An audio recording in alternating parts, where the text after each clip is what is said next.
What is going on, everybody? I have the pleasure of going live with Miss Demaya, and we're going to be talking about kind of embracing the off-season body. Demaya has had a very inspirational story from being extremely overweight to going through her own battles of eating disorder histories and stuff like that. So we're going to be going live to kind of like talking about her and her journey, as well as talking about kind of like her embracing bodybuilding, and especially knowing that she is in a bigger division and she does push body weight up high to grow as much muscle as she possibly can. So we're going to talk a little bit to her and with her about kind of like her mindset about embracing that, like, thicker skin, embracing that off-season body, and how it doesn't impact her ability to still be comfortable in her own skin. So Instagram sometimes is a little finicky with inviting people to lives or whatever. So we're going to see how this all pans out.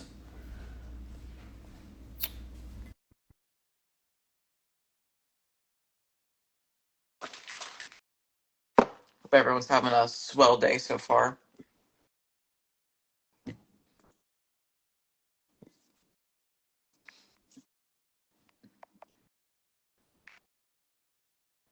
Hello, hello, how are you? Hi, I'm awesome. How are you? I am I am here. I am chilling. I literally was racing around all day today, but I'm here. I'm happy. I'm safe. Same. How was legs today? You trained legs, right? Yeah, it's become like something that like I love to hate. So I'm like, fuck, it's leg day again. But then I get there, I'm like, damn, I got the biggest legs in the gym. So it's like, it's cool. It's cool. I love it. Now, remind me, are you pushing for WPD or are you wanting to still be in the figure division?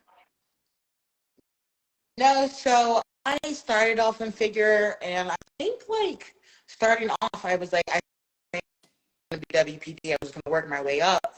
And then last year, being my first national show, um, they were like, you're slightly too big on the lower half, so let's bring it down a little bit. And I was like, gross. I was like, no, so just season, just growing a WPD. That was the plan anyway. I would have liked to have gone pro and figure, but I definitely think there's a reason for everything. And who knows, if I would have gone pro and figure, I could have stayed in figure and not even like reached my full potential. So we're fully in WPD now, training for that, and gonna debut that next year. So That is so exciting. I'm excited for you. I've been watching you for a really, really long I know time, and I think so.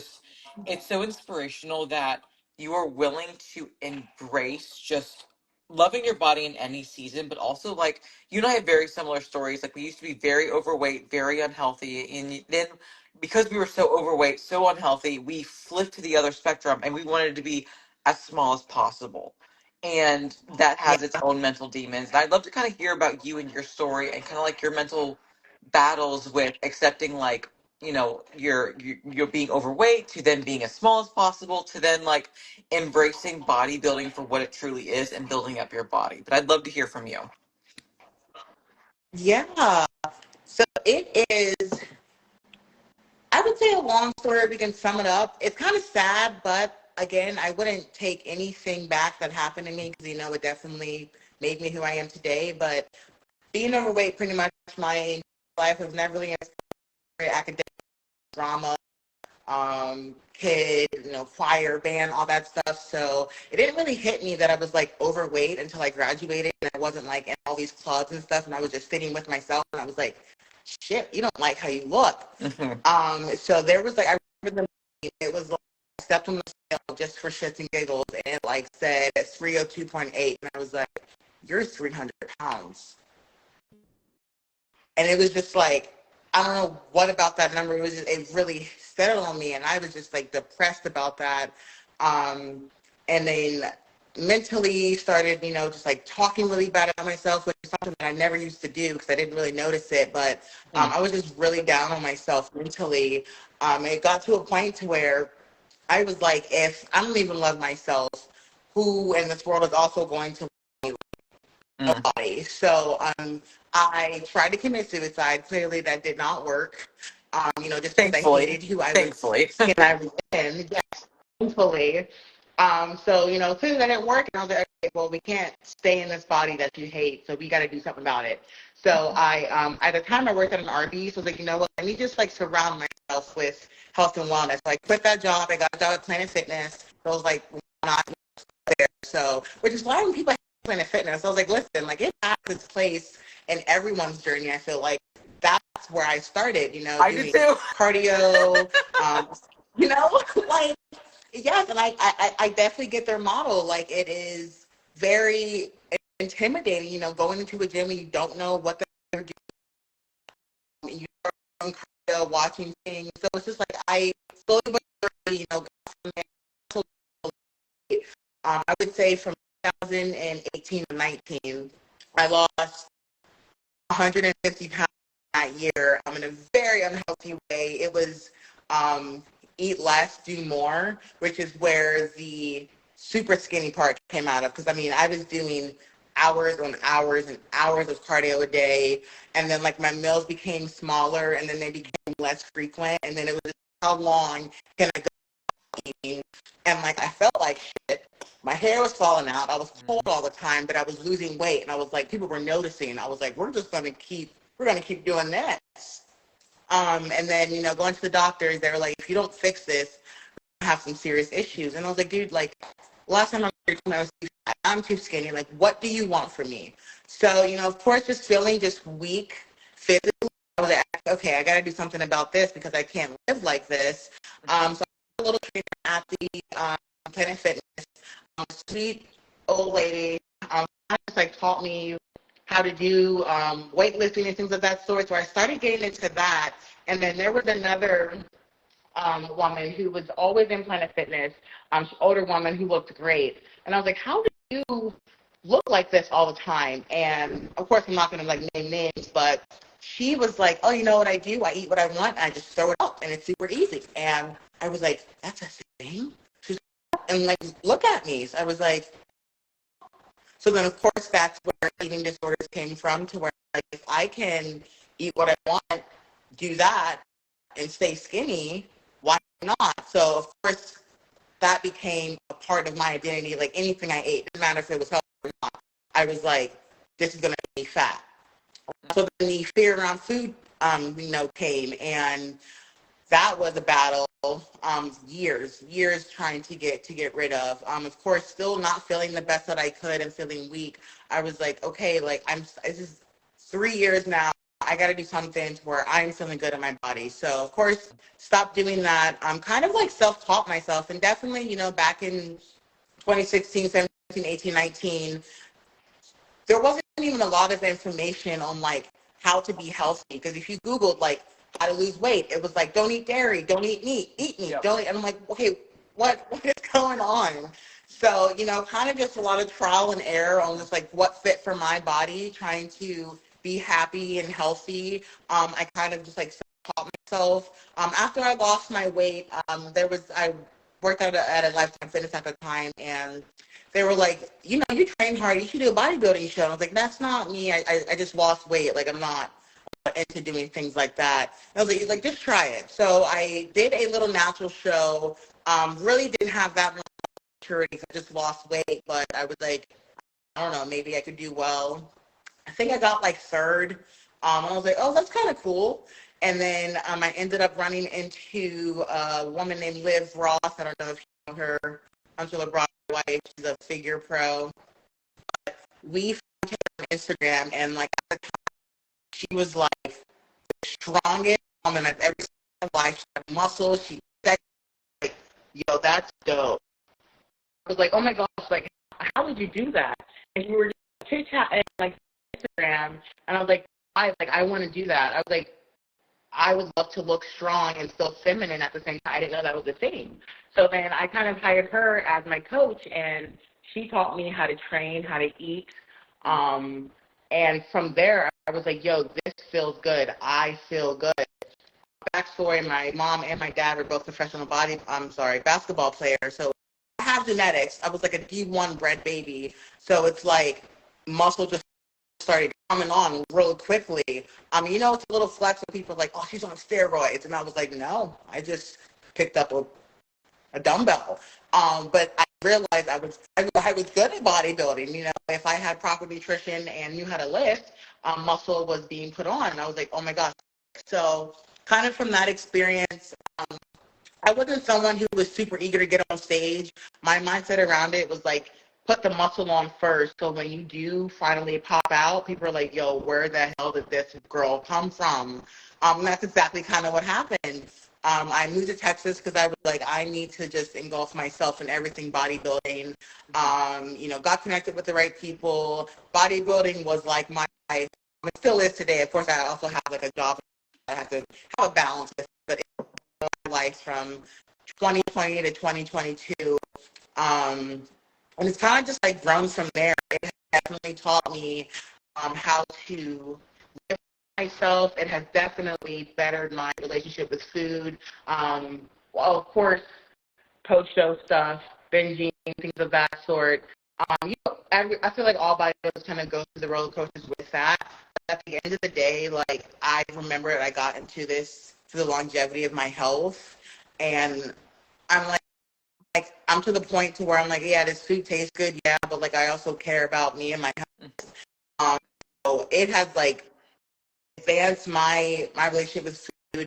Um, I love the way that I look. I love training. I love being strong and at the same time. It's quite literally just 180 my life from 2019, where I never thought I'd be. So I'm so very thankful for this process for sure. Absolutely. I think as athletes, and even as females, we kind of are in this like mindset of I want to be as thin as possible. Just like growing up in the early Mm-hmm. 2000s, like you have the magazines, you have like, I think we were also like the Tumblr era where it's like you had a bunch of like, like pro anorexia stuff, and it's like our society was just obsessed with be as small as Mm-hmm. fucking possible. Like if you couldn't shop at like American Yeah. Eagle or Hollister or Abercrombie and Fitch, you weren't in. And like I don't know about you, but I was Yeah. fucking shopping at Debs. And like, you know what I'm saying? Like that's just like where like I could buy clothes that fit me. And so then when you get into this idea of like I just want to be as small as possible, and to get as small as possible I have to move more and eat less, and then that starts the cycle of when you start to gain compliments of, oh, you are looking better, you are looking healthier, even though mentally you are just trashed, it becomes Yeah. addictive. And you're kind of like feeding that beast. You're feeding that inner voice where it's like, okay, well, guess what? It's working. I'm working. So let's keep going. And you almost don't know when enough is enough until your body is like, Yeah. stop.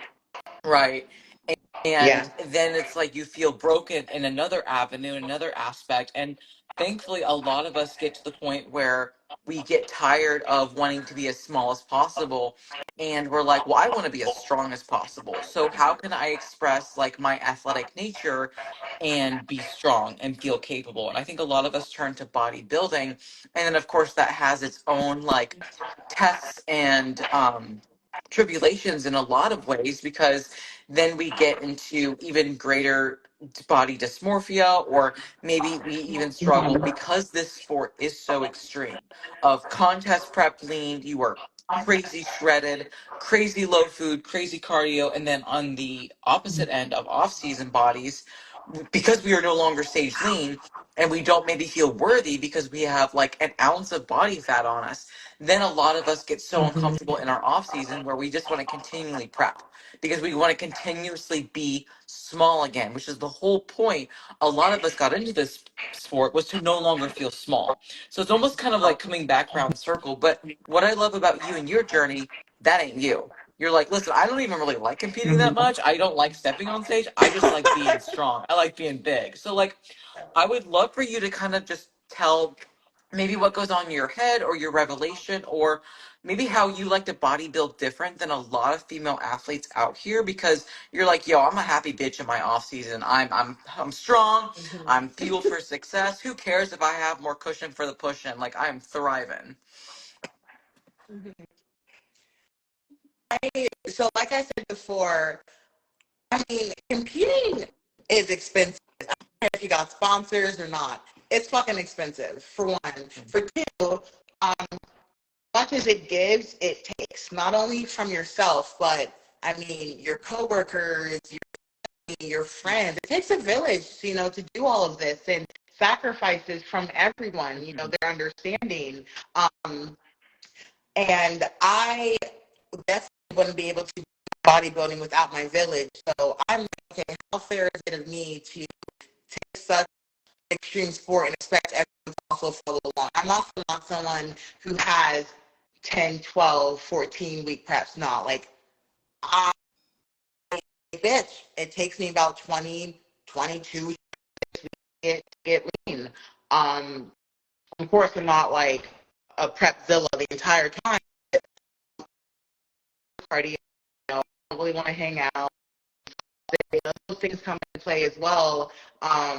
So that kind of also plays into my decision to compete. I also get on stage changed. I will not get on stage looking the exact same. And if I pull up my um, prep, every prep completely, like every time I'm on stage, completely different. I take the feedback of the judges, of what I want to do, how to come on stage. And on top of that, I also don't, no matter what anyone says or thinks, I also don't run a lot of gear. Of course, I am a bodybuilder, something that is a part of this, but a little bit goes a long way. I'm not in any rush. There's no need. Like, I want to enjoy this process. I still want to be feminine. If I wanted to reach, the Olympia in a year and run all the gear I wanted, is it possible? 1,000%. Mhm. I don't need to. I don't want to. And I also know that putting on decent muscle, not even decent tissue muscle, but like dense tissue, takes time. Mhm. And I love, love, love off season. I really, really wish I could just like talk about it all the time, because what you build in off season is what you Mhm. present on stage. Like, every time I get on stage, like I said, people are like, yo, you put in some fucking work in off That's season. I'm like, hell yeah, I the did. point. That's impressive to go from, right, right? It's impressive to say, hey, she got on stage 2 years ago, and then 2 years later, we see why it took her 2 years, to get back on stage, is because no, like, put your head down, do the work, um, enjoy life, the balance of life, friends, family, coworkers. But like I said, ultimately, I want to get on stage different than the last time I got on stage. And like I said, maybe it's just me, but it is so cool pushing Yep. some weight. Nothing like gets me more excited like training in off season. Training and prep, I mean, you got like crying in the parking lot before you go in, pep talks, like it's hard. It really is. I'm not someone who enjoys prep. I know some people who love prepping. Mhm. That's not me. Like you said, it's just not me. Am I going to do it 100%? Am I going to give my all 1,000, 1,000%? But I don't, Jimmy, I don't like to prep. It's not fun for me. Um, it's fun for me, to move some weight. And since, like I said, I'm not utilizing a lot of drugs, that does also mean I put on a little bit of body fat. Um, Plus the background that I've had, I do have fat cells that don't never disappear. They're always just there. They just shrink. So, do I put on weight quickly? I do. So it's not like I'm just putting on, a bunch of fat. It's definitely a monitor type of Sure. off season. But I understand that my off seasons, I am going to put on some body fat just because I do have those fat cells there. I know that. I understand that. I tell myself that the second I'm off stage, I'm like, all right, it's off season. You are going to put on fat. This is not what you're going to be looking like. Don't even try to, because if you try to and try to off season, you're not going to have fun, because your mindset is still going to be, okay, stay lean when we're not trying to. So it really, at the end of the day, if I tell myself, hey, we are trying to change, force the change, my body's going to change regardless. So it's just like being able to be open with what my body's doing, under the guidance of my coach, who I trust. I am okay with putting on body fat. Now, if I like, hey, this is a little bit too much, easily pull back on food, doing diet breaks, things of that sort. My health is a-okay, blood work is a-okay. If all that stuff is golden, like, I have no problem putting on a little bit of body fat, just to put on Mhm. some And I muscle. wish more females, like, I think this is more of a female like struggle because of just the perpetual past of wanting to be as small as possible. But you said a lot of key things that I want to highlight. You said you trust your coach, Like you trust your coach Mm-hmm. to do what they need to do for your long-term health and longevity, not only as a person, but also as a bodybuilder, that you are giving them that control because you're like, listen, like I'm hiring you for a reason. I trust you. Let's do some good work. That is very important to have. But also what you tell yourself, right? That is, I think, Mm-hmm. 80% of where people go wrong is they tell themselves they're fat, they're a piece of shit, they're unlovable, they're unworthy. They can only love themselves when they are lean, when they are in contest prep. And that is like one of the biggest lies that a lot of people believe is they're only worthy when they are popular because they are lean, because lean lovers and lines come out of the woodwork because it is a very pretty physique to see a shredded down muscle body. It's Yeah. fucking impressive. It's sexy as hell. But Yeah. what's not sexy is losing your hair, being cold all the time, not wanting to have sex, not wanting to go outside because you're cold, not wanting to, like, having to track every fucking thing, not being able to go out to eat, not being able to have like fancy coffees. Like you said beautifully, bodybuilding does give a lot to the person, to the individual, to the athlete. Absolutely. In contest prep, though, it takes a lot. Like, there is no Mm-hmm. balance. Like, there's no balance whatsoever. It Yeah. is contest prep or it is nothing, right? If that's how you want to Yeah. bodybuild, like you Yeah. and I, that's how we want to bodybuild. Because again, being athletes, you want to push yourself, right? And you don't For half-ass sure. prep. You certainly don't want to half-ass off season, but I think a lot of females especially struggle with the idea that they have to be as lean as possible in their off season so their prep isn't so freaking hard. And while yes, you want to respect biofeedback and health, you can't be so afraid to micromanage a little bit of excess fluff for the cost of muscle because that Mhm. is fucking expensive. Yeah. Yep. I agree. I 1000% agree. And it's funny because you said like prep is cool. I get compliments in prep like, yo, you look fucking sick. Imagine you put on a little bit of extra fat and you're moving some weight some guys can't even move.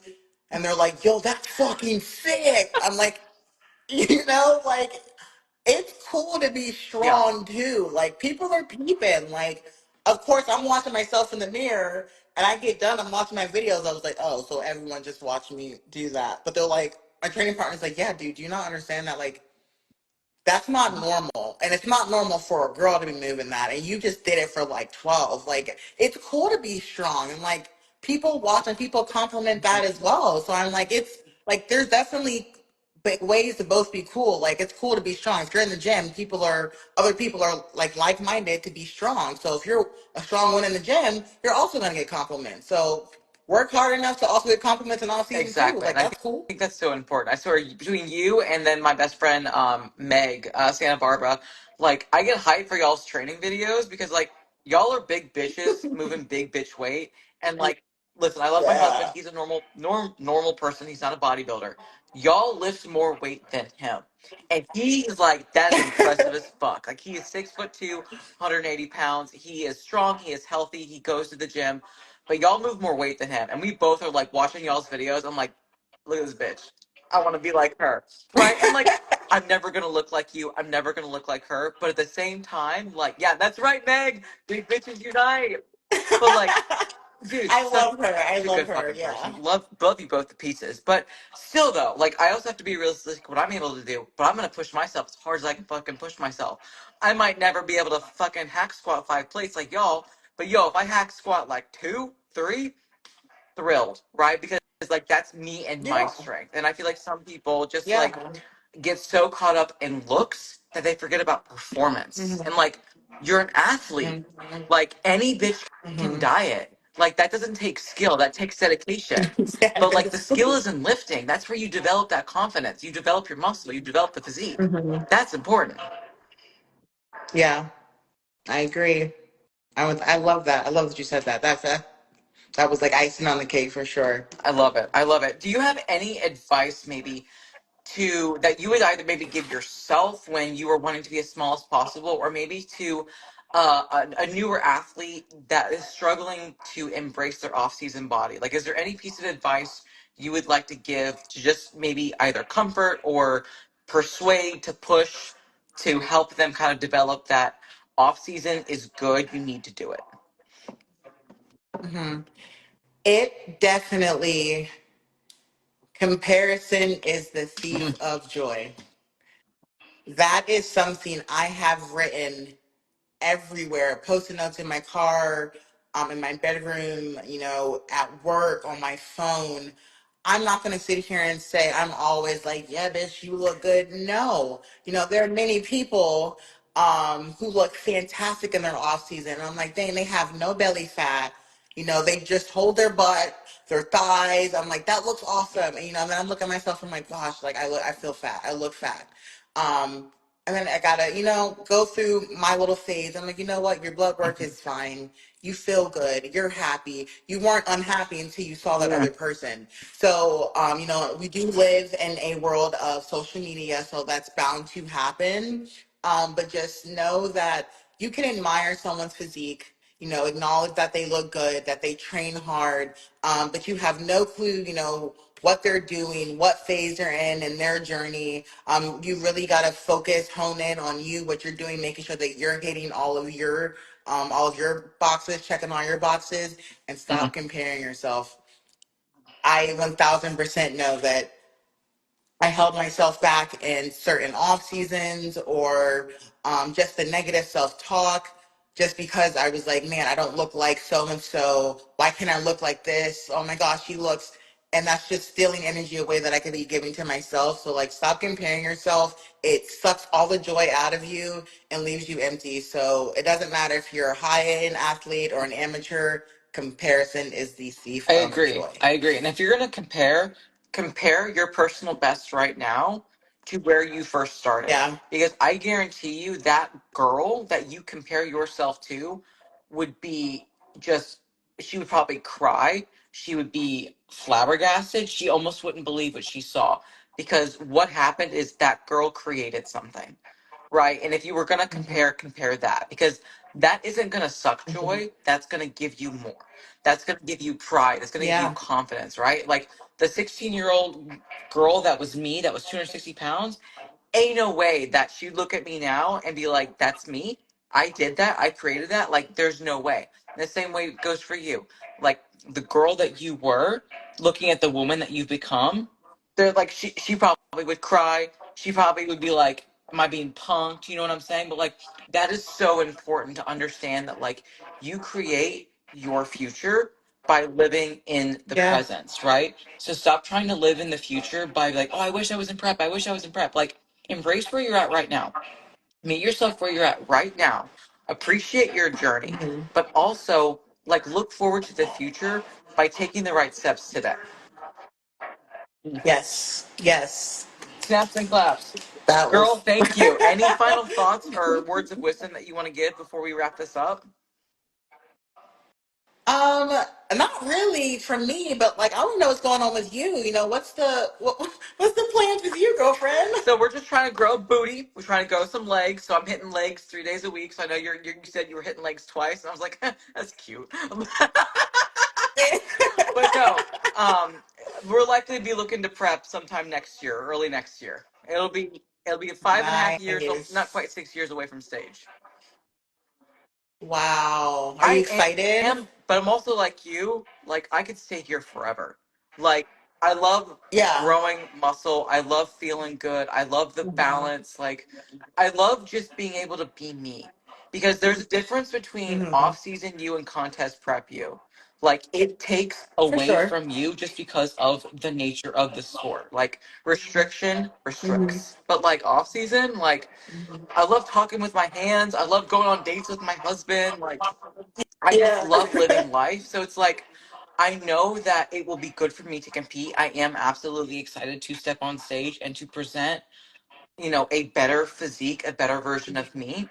But I also can't wait to Hmm. have normalcy again and to put on more Yeah. muscle and to see, like, depending upon how well I do or how poorly I do, to see how I can still continue to get better because that's the whole point. Yeah. Yeah. Love it. Okay. Well, I mean, you're competing, I think, early next year. I'm doing late next year, so I will definitely be peeping out, girl. I'll be looking for you, That's rooting right, for girl. I you. will too. Thank you so very much for your time today. It was so great finally being able to like, meet you and chat with you. I know we've honestly, I think I found you through Live Roth. Like I think that's like actually how I Yeah. started following you, and just like love your journey and just like love watching you thrive. But again, thank you so very much for your time, guys. Make sure you please like go follow her, go check her out, go follow her in her journey, in her stories, and obviously when she's competing next year, we cheer along, we follow her. But thank you so much for your time. Have a great rest of your Monday, and I'll speak to you soon. All right, Yes, bye ma'am. guys. Thanks Thank you. again.